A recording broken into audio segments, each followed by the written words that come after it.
আসসালামু আলাইকুম। বর্তমানে সৌদি আরবে যাওয়া কতটুকু ভালো হবে, কতটুকু সচেতনমূলক সিদ্ধান্ত হবে, এই বিষয়ে নিয়ে কথা বলবো। বর্তমানে সৌদির অবস্থা আসলে এতটা ভালো না, কারণ যারা সৌদি আরবে পুরাতন অবস্থা আছে তাদের অবস্থাই খারাপ। যারা নতুন যাবে তারা কি করবে?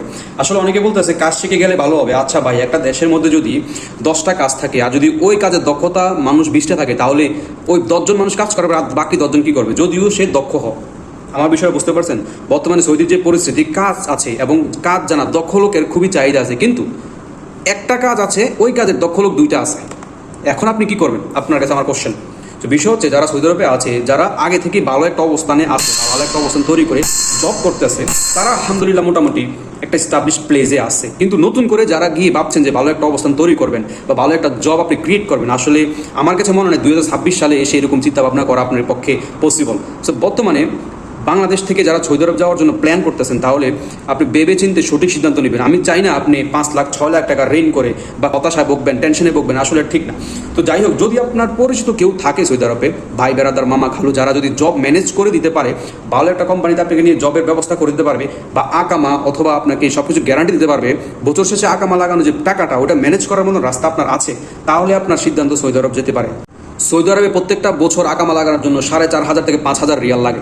এবার আপনি ভাবুন আপনি কত টাকা কামাবেন, এবং আপনার রুম ভাড়া, খাওয়া দাওয়া, A to Z including to this use salary. So এই বিষয়গুলো আপনি মাথায় রেখে বর্তমানে সৌদি আরব যাবেন কিনা এই সিদ্ধান্ত আপনাকে নিতে হবে। আপনি যদি স্ট্রাগল করে সুন্দর একটা ভালো জব ক্রিয়েট করে ধৈর্য ধরে থাকতে পারেন, তাহলে আপনার জন্য সৌদি আরব বর্তমান। আমি চাই না আপনারা হতাশায় ভোগেন। একটা দেশে যাবেন টাকা ইনকাম করার জন্য, ওইখানে গিয়ে যদি হতাশায় ভোগেন, তাহলে জবলেস থাকেন, টাকা ইনকাম করতে না পারেন, আপনার সময় লস হবে, আপনার জীবন থেকে মূল্যবান সময়গুলো হারিয়ে যাবে, টাকাও লস হবে। তাই আমি বলবো সঠিক সময় সঠিক সিদ্ধান্ত নেবেন। বর্তমানে সৌদি আরবে যদি এমন কেউ থাকে যে আপনাকে কাজ এবং আকামা A to Z, থাকা খাওয়ার ব্যবস্থা, ভালো একটা জবের ব্যবস্থা করে দিতে পারবে, তাহলে আপনার সিদ্ধান্ত সৌদি আরব। দালালের খপ্পরে পড়বেন না। দালালের খপ্পর যদি পড়েন, তাহলে দালাল আপনাকে অনেক ধরনের আশ্বাস দিবে, সব কিছু করে দিবে, জবের ব্যবস্থা করে দিবে, আকামার ব্যবস্থা করে দিবে। এটা হচ্ছে দালালের কথা, কিন্তু আসলে বাস্তবতা দালালরা এরকম করে দেয় না। যারা স্ট্রাগল করতে পারবেন না, ধৈর্য ধরতে পারবে না, তাদের জন্য সৌদি আরব না। বর্তমান পরিস্থিতিতে অনেকের পুরান লোকেরই কাজ নাই, নতুন লোক গিয়ে কি করবে? তাহলে যদি আপনার কাজ এবং আকামার সুব্যবস্থা, থাকা খাওয়ার সুব্যবস্থা থাকে, তাহলে আপনাকে সৌদি আরবে যেতে কেউ না করবে না। তবে ভেবে চিন্তে সিদ্ধান্ত নেবেন, ভালো সিদ্ধান্ত নিয়ে নিজের জীবনকে গড়বেন। সো আজকে এই পর্যন্তই। ভালো থাকবেন, অবশ্যই চ্যানেলটি সাবস্ক্রাইব করবেন।